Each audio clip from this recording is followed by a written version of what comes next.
Hi all, பருப்பு தேங்காய் துவையல் ரெசிபி பார்க்கலாமா? துவரம் பருப்பை நெய்யில் வறுத்துன்னு இருக்கேன். அதனால் நல்லெண்ணெயிலையும் வறுக்கலாம். அது வெண்ணெய் காய்ச்சின வானலின்றதுனால அது நெய்யிலேயே வறுத்துட்டு 2 காஞ்ச மிளகாய், பெருங்காயம் தூக்கலாக போட்டிருக்கேன். துவரம்பருப்பு தேங்காயும் இது கொஞ்சம் வறுப்பட்ட உடனே தேங்காய் அதிலேயே போட்டு வறுத்துட்டு அப்புறம் அரைச்சி விடலாம். உப்பு போட்டுட்டு புளியும் போட்டேன் கொஞ்சோண்டு. தான் டேஸ்ட்டாக இருக்கும்.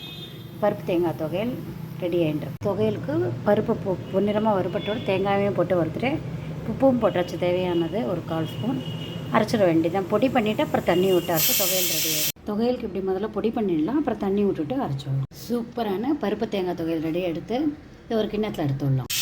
சூப்பரான பருப்பு தேங்காய் துவையல் ரெடி எடுத்து இது முதல்ல பண்ணி பார்த்துட்டு கமெண்ட் பண்ணுங்க, சப்ஸ்கிரைப் பண்ணுங்க. தங்கி சமைச்சு வச்சுங்க. ஹாய் ஆல், மத்தியானம் லஞ்சு புழுங்கரிசி சாதம், பச்சரிசி சாதம்.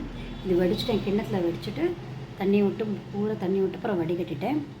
அப்புறம் இது சுண்டல் பண்ணேன். கொத்துக்கடலை நேற்று சோலை பண்ணேன்ல, பாக்கி இருந்தது எக்ஸ்ட்ரா இருந்ததுன்னு ஃப்ரிட்ஜில் வச்சுட்டு இன்றைக்கி வேக வச்சுட்டு தாளித்து கொட்டிட்டு கடுகு தாளித்து கொட்டிட்டு தேங்காய் போட்டுட்டு பெருங்காயம் தூக்கலாக போட்டு கருவேப்பிலையும் போட்டுட்டு அப்புறம் வேக வச்சு சுண்டலை போட்டுட்டு பொள்ளங்காய் போட்டு பொள்ளங்காய் வேக வச்சுட்டு உப்பு மஞ்சப்பொடி போட்டு அப்புறம் கடுகு தாளித்து கொட்டிட்டு வேக வச்ச பொள்ளங்காய் போட்டு உப்பு காரப்பொடி பெருங்காயம் தூக்கலாக கருவேப்பிலை போட்டுட்டு வதக்கிட்டு தேவையான எண்ணெய் தேங்காய் எண்ணெய் சன்றப்பையில் எல்லாமே விட்டுட்டு துவையல் நான் வேணும் சொல்லிட்டேன். இந்த ரெசிபி தயிர் வீட்டில் ஒரு கொஞ்சம் தயிர், தக்காளி ரசத்துக்கு ஒரு சின்ன நெல்லிக்காய் அளவுக்கு புளி தண்ணியை கரைச்சி வந்துட்டு உப்பு ரசப்பொடி ஒரு தக்காளி போட்டு நல்லா கொதிக்க வச்சு 2 கரண்டி வேக வச்சு கொதிச்சோன்னா 2 கரண்டி வேக வச்சு துவரம் பருப்பு போட்டுட்டு நல்லா கொதிச்சுட்டு நல்லா கொதித்து வந்துடும். அப்புறம் கடுகு ஜீரகம் போட்டு கருவேப்பிலை கொத்தமல்லி தூவிட்டு இதுதான் இன்றைக்கி மெனு. Simple menu.